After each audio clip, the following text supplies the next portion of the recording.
क्या रामायण सच में हुई थी या यह सब बस एक मनगढ़ंत कहानियां हैं? इसके ऊपर कई बार चर्चाएं हो चुकी हैं। कई लोग हैं जो इसे सच मानते हैं, लेकिन कई ऐसे भी लोग हैं जो आज कहते हैं कि यह सब एक मनगढ़ंत कहानी है, क्योंकि ऐसा हो ही नहीं सकता। लेकिन आज की वीडियो रामायण को काल्पनिक मानने वालों को हिलाकर रख सकती है। आज हम आपको वैज्ञानिक रिसर्च के कुछ ऐसे सबूत दिखाएंगे जिन्हें देखने के बाद आप ये मानने को मजबूर हो जाएंगे कि रामायण बस एक धार्मिक किताब और मनगढ़ंत कहानी नहीं है, बल्कि रामायण सच में हुई थी और श्री राम, रावण, हनुमान जी ये सब सच में मौजूद थे। और यही सब बातें जानने के लिए इस वीडियो के अंत तक जरूर बने रहे हैं। रामायण भारत के सबसे प्रसिद्ध ग्रंथों में से एक है। भारत में रामचरितमानस का पाठ पूरी आस्था के साथ होता है। महर्षि वाल्मीकि द्वारा रामायण में भगवान राम की संपूर्ण जानकारी लिखी गई है। और लेकिन कुछ लोग भगवान के होने पर ही सवाल उठाते हैं और रामायण को केवल कहानियों से भरी किताब मानते हैं। रामायण के अनुसार भगवान राम ने अधर्मी रावण को मारकर धर्म की स्थापना की थी। ज्यादातर लोगों का सवाल होता है कि क्या भगवान राम वाकई धरती पर पैदा हुए थे? क्या वास्तव में रावण के 10 सिर और 20 भुजाएं थी? क्या हनुमान जी अपनी इच्छा से अपना रूप बदल सकते थे? और इन सब बातों की वजह से ही कई लोग रामायण को झूठ समझते हैं। मगर आज हम वैज्ञानिक अध्ययनों के आधार पर सिद्ध कर देंगे कि रामायण में वर्णित घटनाएं पूर्णतया सत्य हैं। नंबर 1, रामायण कालीन हवाई अड्डे। जितना हम रामायण को भारत में मानते हैं, उतना या फिर कहूं कि उससे भी ज्यादा श्रीलंका में माना जाता है। और इसीलिए श्रीलंका में रामायण अनुसंधान टीम ने रावण के रामायण काल के 4 हवाई अड्डे खोजने का दावा किया है। पिछले 9 वर्षों से यह ऑर्गेनाइजेशन श्रीलंका के कोने कोने की छानबीन कर रही थी। यहाँ उन्हें कई जानकारी और अवशेष मिले, परंतु 4 सालों में लंका के दुर्गम स्थानों की खोज के कारण रावण के 4 हवाई अड्डे हाथ लगे। रामायण अनुसंधान टीम के अध्यक्ष अशोक कैंट का कहना है कि रामायण की लंका वास्तव में श्रीलंका ही है। यहाँ उसानगोड़ा, गुरुलोपोथा, तोतुपोलाकंदा और वरियापोला नामक 4 हवाई अड्डे मिले हैं और इन्हें हवाई अड्डों से रावण पुष्पक विमान को आसमान में उड़ाता होगा। और यह हवाई अड्डे न सिर्फ ये बताते हैं कि रामायण सच में हुई थी, पर ये भी बताते हैं कि उसमें लिखी गई सारी बातें जिन पर हमें यकीन नहीं होता, वो भी सच हैं। नंबर 2, रावण का महल। रामायण के अनुसार रावण सोने की लंका में रहा करता था, जिसे हनुमान जी ने जला दिया था। श्रीलंकन गवर्नमेंट को श्रीलंका में एक ऐसा महल मिला है और यह दावा है कि यह महल रामायण काल का है। इस महल से कई सीक्रेट रास्ते निकलते हैं जो उस महल को शहर के अलग अलग जगह से जोड़ता है। लेकिन जब रिसर्च टीम ने इन पर रिसर्च की तो पता चला कि गुफाएं नेचुरल नहीं बल्कि किसी समय ने इंसानों द्वारा बनाया गया था। श्रीलंकन हिस्ट्री के अनुसार रावण शहर के अलग अलग हिस्सों में अचानक से ही प्रकट हो जाया करता था और पलक झपकते ही उन हिस्सों से गायब होकर अपने महल में पहुंच जाता था। इसलिए जानकारों का मानना है कि रावण इन्हीं गुप्त रास्तों का इस्तेमाल किया करता था।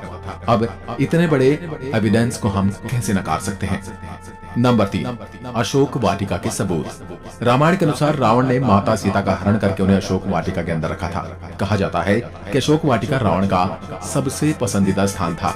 ये जगह इतनी रहस्यमयी थी कि हनुमान जी इसे आसानी से ढूंढ नहीं पाए थे। मगर हैरानी की बात तो ये है कि वह अशोक वाटिका आज भी श्रीलंका में मौजूद है। ऐसा माना जाता है कि एलिया पर्वत की एक गुफा में माता सीता को रखा गया था, जिसे सीता एलिया नाम से जाना जाता है।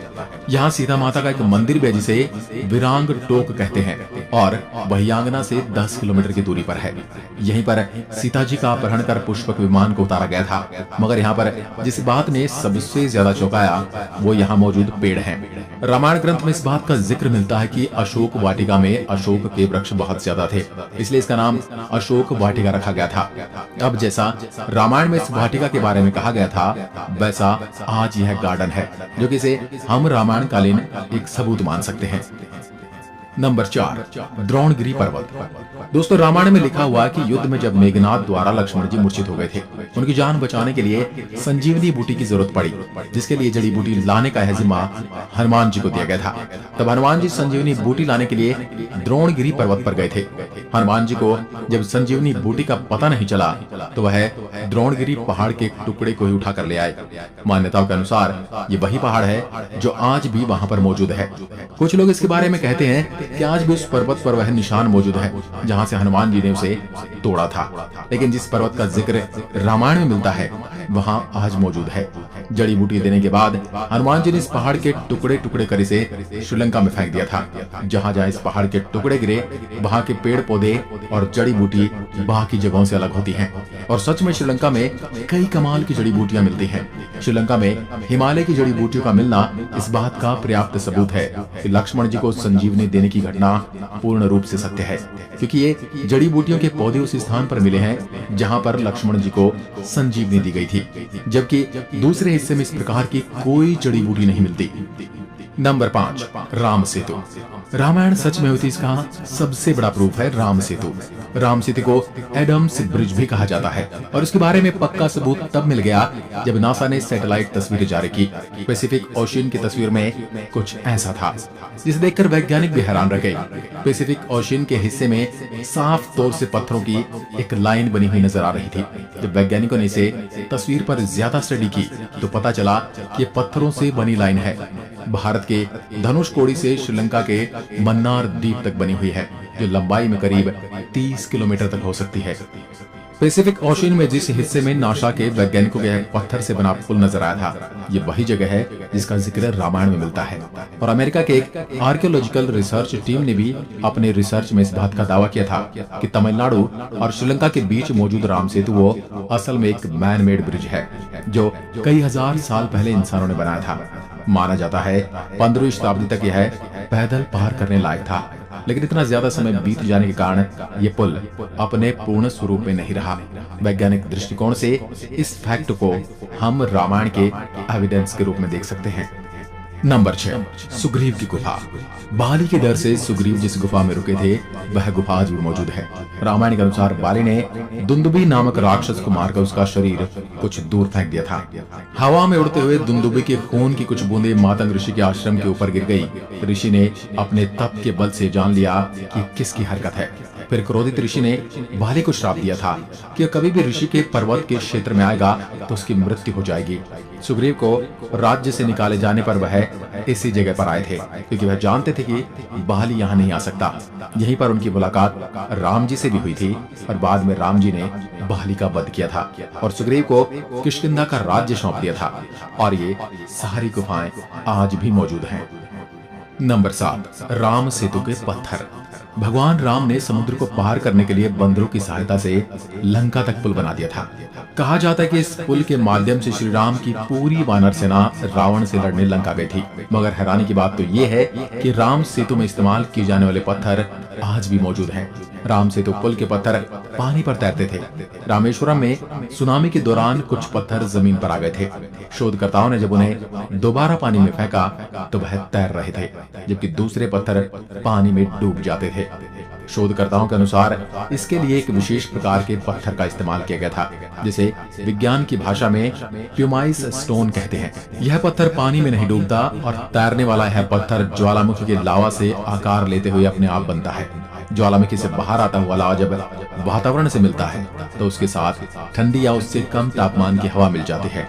यह गर्म और ठंडे का मिलाप ही इस पत्थर में कई तरह से छेद कर देता है, जिस कारण यह पत्थर पानी में नहीं डूबता। अब इन पत्थरों के पीछे का विज्ञान भी रामायण के समय उनको पता था और उन्होंने इस तकनीक का उपयोग राम सेतु को बनाने में किया था। यह रामायण का एक पुख्ता और मजबूत सबूत है। नंबर 8, जली हुई लंका के सबूत। रामायण ग्रंथ के अनुसार हनुमान जी ने लंका के सोने की नगरी को जला दिया था, मगर अभी कुछ एविडेंस मिले हैं जिन्हें लेकर कहा जा रहा है कि लंका के जलने के सबूत आज भी वहां पर मौजूद हैं। जिस जगह पर श्रीलंका को जलाया गया था वहां की मिट्टी आज भी काली है, जबकि उसके आसपास की मिट्टी का रंग वैसा ही है जैसा कि नॉर्मली मिट्टी का होना चाहिए। बस इतने से इलाके में ही काली मिट्टी मौजूद है, जो कि जली हुई लंका के सबूत को बताती है। इस बात को भी हम एक इत्तेफाक कहकर टाल नहीं सकते। अब जब आपको इतने सारे प्रूफ दिए जा रहे हैं, यहाँ तक इतने सारे प्रूफ कोई इत्तेफाक नहीं हो सकते, तो इसलिए यही साबित होता है कि रामायण सच में घटित हुई थी। आपका क्या विचार है हमें कमेंट में लिखकर जरूर बताएं। एक बार फिर मिलते हैं एक और ऐसी दिलचस्प वीडियो के साथ। तब तक के लिए नमस्कार। जय हिंद, जय भारत, जय श्री राम।